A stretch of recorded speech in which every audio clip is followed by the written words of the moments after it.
পরকীয়া আর কর্মফল। আপনি কি ভাবছেন বন্ধ দরজার আড়ালে লুকিয়ে করা আপনার এই নতুন প্রেম কেউ দেখতে পাচ্ছে না? সাবধান, আপনার প্রতিটি পদক্ষেপের হিসাব স্বয়ং মহাকাল রাখছেন। আপনি কি জানেন আপনার একটি গোপন ভুল আপনার পুরো বংশের ভাগ্য ধ্বংসের দিকে এগিয়ে দিতে পারে? কেন পরকীয়া করলে নিজের অর্জিত সমস্ত পূর্ণ মুহূর্ত ছাই হয়ে যায়? শ্রীকৃষ্ণ গীতায় এই বিশ্বাসঘাতকতা সম্পর্কে সেই ভয়ঙ্কর পরিণামের কথা বলেছেন। তা জানলে আপনি আজই এই অন্ধকার পথ ত্যাগ করবেন। আধ্যাত্মিক শাস্ত্র বলা হয়েছে মানুষের জীবনে বিশ্বাস ভঙ্গ করা হলো ব্রহ্ম হত্যার সমান মহাপাপ। আপনি যখন অগ্নিকে সাক্ষী রেখে একজনকে জীবন সঙ্গী হিসাবে গ্রহণ করেন, তখন আপনাদের দুই আত্মার মধ্যে একটি পবিত্র কার্মিক বন্ধন তৈরি হয়। কিন্তু যখনই আপনি আপনার সঙ্গীকে আড়াল রেখে অন্য কারোর সাথে শারীরিক বা মানসিকভাবে যুক্ত হন, তখনই সেই এই পবিত্র বন্ধন অভিশাপে পরিণত হয়। অনেকে অজুহাত দেন, সংসারে শান্তি নেই, তাই বাইরে সুখ খুঁজেছি। কিন্তু শাস্ত্রে বলা হয়েছে এটি কেবল একটি মায়া এবং অধর্মের পথ। শ্রীকৃষ্ণ বলেছেন যে ব্যক্তি জীবনের সঙ্গীকে ঠকিয়ে অন্য কারোর অধিকারের হাত দেয়, প্রকৃতি তাকে কখনো ক্ষমা করে না। একে বলা হয় কার্মিক ট্যাপ বা কর্মফলের ফাঁদ। আজ আপনি যাকে পেয়ে পরম সুখ মনে করছেন, মনে রাখবেন কাল সেই ব্যক্তি আপনার জীবনে সবচেয়ে বড় বিষ হয়ে দাঁড়াবে। কারণ যে সম্পর্কের ভিত্তিই হলো মিথ্যে এবং প্রতারণা, তার শেষ হয় সবসময় চরম অপমানে।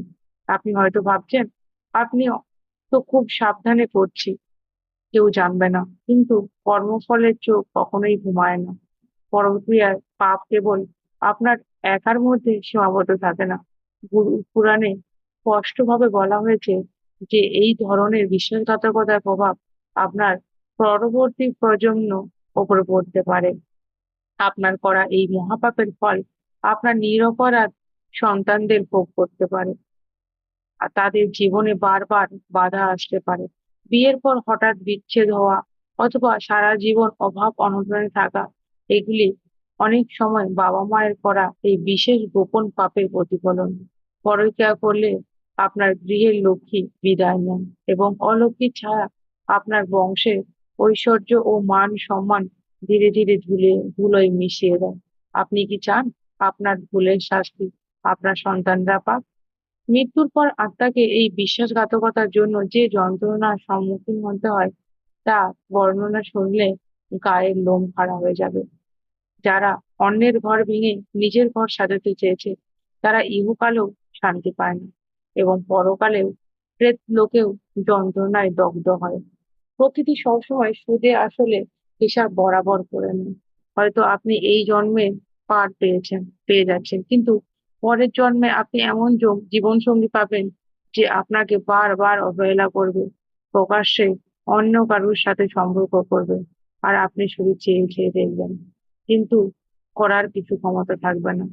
তখন আপনি প্রতিটি মুহূর্তে সেই দহন অনুভব করবেন যা আপনি আপনার বর্তমান সঙ্গীকে দিয়েছেন। মনে রাখবেন ঈশ্বরের ঘরের বিচার হতে দেরি হতে পারে, কিন্তু বিচার হবেই। তাই সময় থাকতে থাকতে এই অন্ধকারের পথ থেকে ফিরে আসুন। ক্ষণিকের মোহে চেয়ে নিজের চরিত্রের পবিত্রতা এবং পারিবারিক শান্তি কয়েক হাজার গুণ বেশি মূল্যবান। যদি আপনার সংসারে সমস্যা থাকে তবে সরাসরি আলোচনা করুন। প্রয়োজনে আইনি বিচ্ছেদ নিয়ে নিন, কিন্তু আড়াল থেকে কারো বিশ্বাস নিয়ে ছিনিমিনি খেলবেন না। নিজের আত্মাকে নরকের পথে ফেলে দেবেন না। আপনি কি মনে হয় আপনি কি মনে করেন পরকীয়া কি কোনোভাবেই মার্জনীয়? আপনার জীবনের কোন অভিজ্ঞতা বা মূল্যবান মতামত নিজের কমেন্ট বক্সে শেয়ার করুন। আপনার একটি কমেন্ট হয়তো অন্য কারোর জীবন বদলে দিতে পারে। ভিডিওটি ভালো লাগলে অবশ্যই সাবস্ক্রাইব করবেন আর ৳৫ বেল আইকনটি প্রেস করবেন, যাতে আপনার কাছে ভিডিওটি সবার আগে পৌঁছে যেতে পারে।